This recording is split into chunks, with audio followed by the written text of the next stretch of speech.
On the 9th of June, 1943, Marie-Louise Giraud, mother of two, is found guilty of attacking the unity of the country, the state, and the people of France. For that, she will be guillotined on the 30th of July on that same year.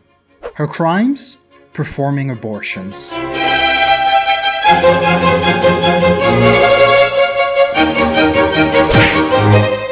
To better understand how this happened, some historical context is needed. Following World War I, France was devastated. Its towns and economy were in shambles, and the once fertile lands surrounding the Western Front were now poisoned by unexploded shells, gas, and heavy metals. Even to this day, mostly the war had devastated its male population, with 1.4 million soldiers killed and 4.3 million wounded, many severely. By far, the worst affected were young men, with a 36% chance of dying. As a result, by 1918, France's population had decreased by up to 3 million, and there was now 1.4 women for every man, which is the only reason why my ancestors ever got laid. So yeah, its population wasn't doing great, and had been doing poorly for the last century now. While England and Germany's populations grew by around 55% between 1871 and 1911, France's only grew by 8%. Far from its current libertine image, its sex life was closer to a midlife couple on a Tuesday evening. By 1911, Germany had over 23 million more people than France. This gap was so severe that Ferdinand Foch joked the only way to permanently improve the relationships between the two countries was to castrate 20 million Germans. And since my ex-girlfriend's new boyfriend is German, I fervently approve. This lack of fertility would have a major impact in French history. It contributed to military decline towards the end of the 19th century, the inability to mobilize for World War II, and the failure to allow women's suffrage in France, as it seemed to reduce fertility rates in the countries that adopted it.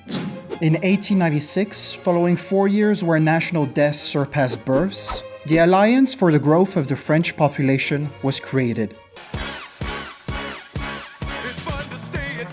ANAPF. ANAPF. By 1920, the group grew to 40,000 members as abortion was criminalized. In 1923, a fine of up to 10,000 francs, almost half the annual salary of a factory worker, and up to 5 years in prison was given to whomever induced miscarriage, while the woman herself faced up to 2 years in prison.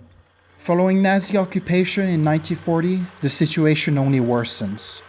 Poverty, food shortages, and the separation of many married couples, as 1.9 million young Frenchmen are deported to Germany, including my grandfather, drastically increases the demand for faiseuses d'anges, women who perform illegal abortions, such as Marie-Louise Giraud, who would do up to 27 of these procedures. However, Vichy France, headed by Maréchal Pétain, grows much more conservative. It massively promotes family ideals by encouraging women to literally get back to the kitchen and dissuades the use of contraception. Finally, on the 15th of July 1942, abortion is made a crime against the safety of the state. Like a religious wet dream, this basically equates abortion to treason, making it liable to the death penalty.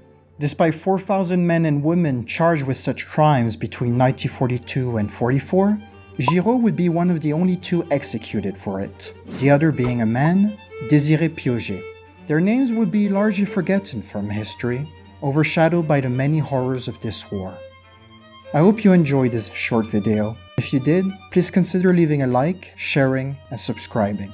This was Barris. I will see you next week, but until then, merde!